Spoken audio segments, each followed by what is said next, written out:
RPS presenta Reclamos, protestas y demandas. Esto es lo que ha generado el aumento del precio de la gasolina, que ha llegado a costar hasta 1.000 pesos. Los camioneros y transportistas particulares se han visto más afectados por las alzas de precio, afectando su potencial fuente de ingresos. El mercado de estabilización de precios de combustibles está realizando todo lo posible para estabilizar las tarifas. Sin embargo, varios de los involucrados juzgan que el trabajo realizado por el MEPCO es insuficiente. Entre las varias propuestas para mejorar la situación actual es la de eliminar el impuesto fijo a los combustibles. ¿Es esta la solución factible? Acompáñanos en este capítulo de No es política, es economía. Ya. Muy buenos días y bienvenidos a No es política, es economía. Mi nombre es Eduardo y junto a mi compañera Ana veremos cómo la eliminación del impuesto fijo a los combustibles es la mejor solución para mejorar la crisis de alza de precios en la que nos encontramos actualmente. Muy buenos días, y como dijo mi compañero, vamos a abordar este tema el día de hoy. Pero antes hay que aclarar, ¿cómo se impone el petróleo? Lo dejamos con nuestro experto Flavio. Muy buenos días. Los impuestos que aplican para el petróleo son dos, el IVA y el impuesto fijo. El primero impone un porcentaje del 14% del total del precio final, mientras que el otro es un poco más específico. Se cobrará una cantidad de UTM por cada metro cúbico de combustible. Por ejemplo, a la gasolina automotriz se le cobra un total de 6 UTM por metro cúbico y al diésel 1.5 UTM por la misma cantidad. También se le añade un componente variable que se sumará o restará al componente fijo. Pero, ¿a quiénes afecta este impuesto fijo? Normalmente el impuesto afecta tanto a la oferta como a la demanda, y en este caso pasa que el consumidor es el que acaba mayormente afectado. ¿Y por qué?, se preguntarán.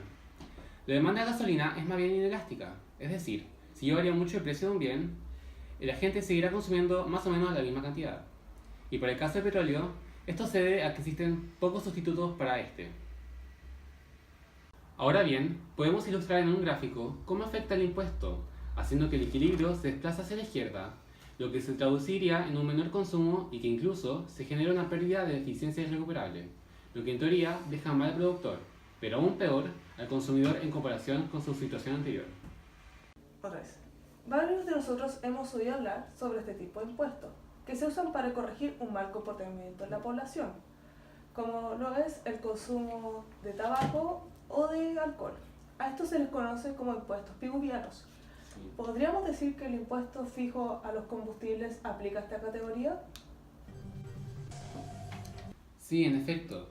El impuesto específico al combustible, aunque no nace con este objetivo en Chile, se transforma gradualmente en lo que llamamos impuestos verdes, que se aplican para disminuir el consumo de algún bien que está causando algún daño o externalidad, si queremos llamarlo así. Vale. Sin embargo, todavía no aplica esta categoría. Según el promedio de la OECD, el impuesto fijo al petróleo es del 53%, mientras que en Chile es solo del 45%. Esto da cuenta de que no se intenta ser agresivo con el impuesto para bajar el consumo de combustible, debido a su inelasticidad. Además, según los cálculos realizados por el profesor Yáñez en su informe Tributación de los combustibles, el impuesto no se relaciona con el consumo de gasolina en Chile.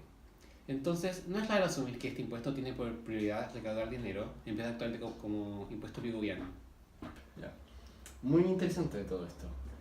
Como mencionamos al inicio de la emisión, este tema se va haciendo cada vez más relevante debido al aumento de precios en el petróleo. Se vincula bastante al precio del dólar porque es un producto de importación y la OPEP no pareciera tener interés en bajar los precios.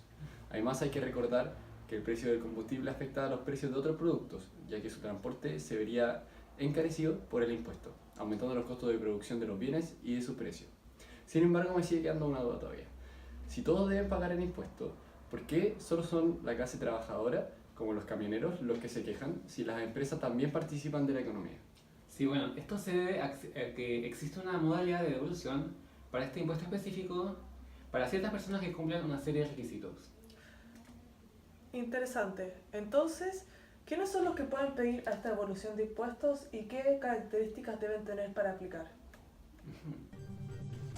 Esto aplica para empresas exportadoras y contribuyentes al IVA, siendo estas el total de consumidores de combustible que pueden optar a una devolución de este impuesto mientras acrediten que el uso de este combustible no es para transporte de automóviles por carretera, mientras que las empresas de transporte de cargas pueden optar a la devolución de este impuesto sin la restricción anterior.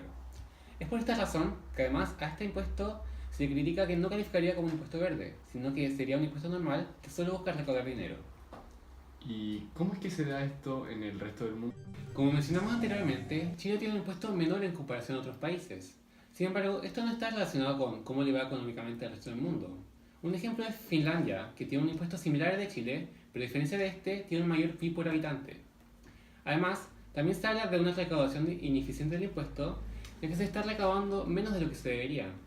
Lo que deja la duda si en verdad está bien la posibilidad de devolución de este impuesto, si es un denominado impuesto verde. Muchas gracias, Flavio. Habrá que ver cómo evoluciona la situación por parte del gobierno. Pero una cosa queda clara, este impuesto no cumple con reducir la contaminación por emisiones de carbono ni reduce el consumo de combustible, sino que premia a los empresarios y transportistas, castiga al consumidor común de combustible para pagar por la contaminación de otro. Hay que cambiar y eliminar el impuesto fijo, ya que no es efectivo ni para los consumidores y además genera pérdidas irrecuperables de eficiencia. Con esto acabamos el reportaje de hoy. Gracias por su sintonía y acompáñenos en el siguiente capítulo de No es política, es economía.